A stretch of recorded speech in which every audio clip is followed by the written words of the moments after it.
Assalamualaikum warahmatullahi wabarakatuh. Perkenalkan, nama saya Firawati Hasan dari jurusan Ilmu Ekonomi, Program Studi Ekonomi Pembangunan dengan NIM 9414-23013. Di sini saya akan memaparkan materi peran sektor keuangan terhadap perekonomian untuk memenuhi tugas mata kuliah Ekonomi Keuangan dan Perbankan yang diampu oleh Bapak Bobi Rantopayu, SSI ME. Baiklah, langsung saja ke materi, yaitu peran sektor keuangan terhadap perekonomian. Yang pertama, menyediakan akses pendanaan.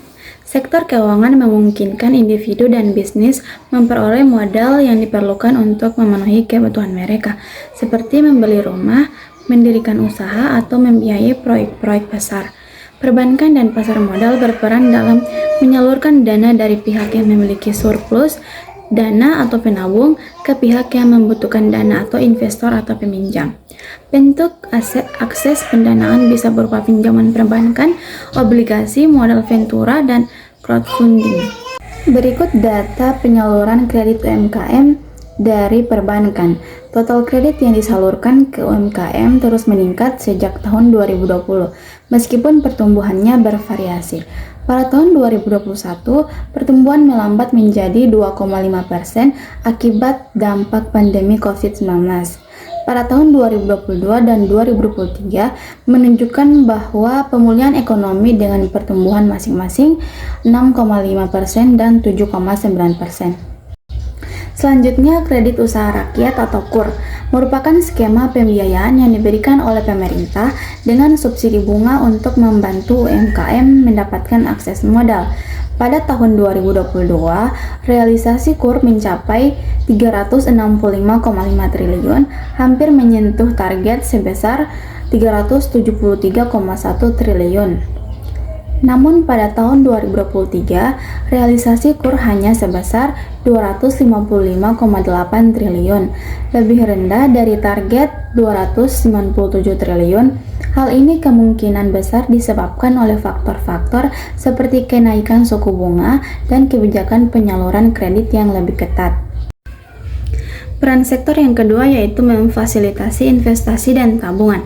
Lembaga keuangan seperti bank dan perusahaan investasi menyediakan berbagai pilihan produk untuk menyimpan dan mengembangkan kekayaan, misalnya deposito, reksadana, dan saham.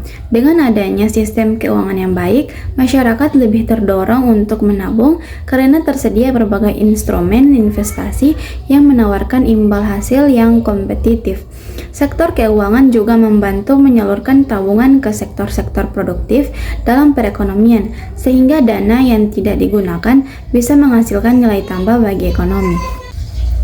Selanjutnya, pada tabel yang pertama menunjukkan bahwa rasio tabungan terhadap PDB mengalami kenaikan setiap tahun dari 32,1% pada tahun 2020 menjadi 36,1% pada tahun 2024. Kenaikan ini menunjukkan bahwa masyarakat dan sektor bisnis semakin meningkatkan tabungan mereka yang dapat digunakan untuk investasi di masa depan. Peningkatan tabungan dapat mencerminkan stabilitas ekonomi, peningkatan pendapatan, atau kebijakan moneter yang mendorong peningkatan tabungan nasional. Dengan rasio tabungan yang lebih tinggi, negara memiliki modal yang lebih besar untuk diinvestasikan dalam pembangunan ekonomi. Pada tabel kedua menunjukkan jumlah investasi asing atau FDI yang masuk ke Indonesia. FDI mengalami peningkatan setiap tahun dari 18,6 miliar pada 2020 menjadi 25,7 miliar pada 2024. Peningkatan FDI menunjukkan bahwa Indonesia semakin menarik bagi investor asing yang bisa disebabkan oleh yang pertama, kebijakan ekonomi dan regulasi yang lebih ramah investasi. Yang kedua, kondisi makroekonomi yang stabil. Yang ketiga, meningkatnya daya saing Indonesia dalam menarik investor internasional. FDI yang lebih tinggi berarti lebih banyak modal yang masuk yang dapat mendukung penciptaan lapangan kerja, pertumbuhan sektor industri, dan infrastruktur ekonomi.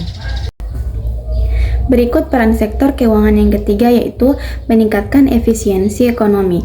Dengan adanya sistem keuangan yang baik, modal dapat dialokasikan ke proyek atau bisnis yang memiliki prospek keuntungan yang tinggi, sehingga menghindari pemborosan sumber daya. Lembaga keuangan berperan dalam mengurangi biaya transaksi dan meningkatkan transparansi informasi sehingga investor dan bisnis dapat mengambil keputusan yang lebih baik. Efisiensi juga meningkatkan dengan adanya digitalisasi keuangan seperti layanan perbankan online yang mempercepat transaksi dan mengurangi biaya operasional. Selanjutnya, pada grafik tersebut menunjukkan bahwa jumlah unit e-money menurun dari 892,6 juta menjadi 777,3 juta pada Agustus 2023. Nilai transaksi meningkat dari 37,7 triliun menjadi 38,5 triliun, menunjukkan bahwa peningkatan nilai transaksi meskipun jumlah unit menurun. Secara keseluruhan, grafik ini menunjukkan tren pertumbuhan dalam penggunaan pembayaran digital di Indonesia, dengan peningkatan signifikan dalam nilai transaksi meskipun ada fluktuasi dalam jumlah unit yang beredar. Selanjutnya, peran sektor keuangan yang keempat yaitu mendorong pertumbuhan ekonomi. Keuangan yang sehat memungkinkan investasi dalam infrastruktur, pendidikan, dan inovasi teknologi yang semuanya penting untuk pertumbuhan ekonomi jangka panjang. Sektor keuangan membantu bisnis memperluas operasinya dengan memberikan modal kerja dan investasi jangka panjang. Dengan adanya pinjaman kredit yang mudah diakses, usaha kecil dan menengah atau UMKM dapat berkembang dan menciptakan lapangan kerja baru. Berikut grafik pertumbuhan ekonomi pada tahun 2013 sampai 2024. Pertumbuhan PDB Indonesia relatif stabil di kisaran 5% sebelum pandemi COVID-19 pada tahun 2020 yang menyebabkan kontraksi ekonomi sebesar min 2,7%. Setelah pandemi, ekonomi menunjukkan pemulihan dengan pertumbuhan positif hingga 5,31% pada tahun 2022. Selanjutnya, kontribusi sektor keuangan terhadap PDB pada tahun 2022. Proporsi aset industri asuransi dan dana pensiun terhadap PDB Indonesia masih lebih rendah dibandingkan dengan negara-negara seperti Singapura dan Malaysia. Singapura memiliki kontribusi terbesar untuk asuransi yaitu sebesar 47,5% dan Malaysia untuk dana pensiun sebesar 59,9%, menunjukkan kedalaman sektor keuangan yang lebih tinggi dibandingkan Indonesia. Selanjutnya, peran sektor keuangan yang kelima yaitu menjaga stabilitas keuangan. Sektor keuangan yang stabil mencegah terjadinya krisis ekonomi yang bisa mengganggu aktivitas bisnis dan kehidupan masyarakat. Bank sentral dan otoritas keuangan memainkan peran penting dalam mengawasi sistem keuangan, mengatur suku bunga, serta mengendalikan inflasi agar tetap terkendali. Regulasi perbankan dan kebijakan moneter berperan dalam menjaga kepercayaan masyarakat terhadap sistem keuangan dan menghindari kebangkrutan massal lembaga keuangan. Selanjutnya, pada grafik ini menunjukkan tren rasio kredit bermasalah atau non-performing loan bruto di sektor perbankan Indonesia sepanjang tahun 2024. Yang pertama yaitu penurunan bertahap. Pada bulan Juni 2024, NPL bruto tercatat sebesar 2,26%. Pada September, NPL bruto turun menjadi 2,21%, menunjukkan adanya perbaikan dalam kualitas kredit.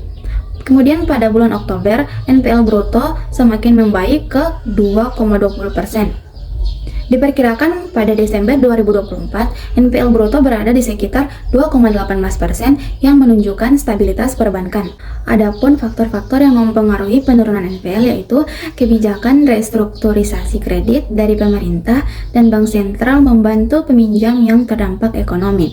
Kemudian peningkatan kualitas kredit dengan penerapan manajemen risiko yang lebih ketat oleh bank. Peran sektor keuangan yang terakhir yaitu mendukung inklusi keuangan.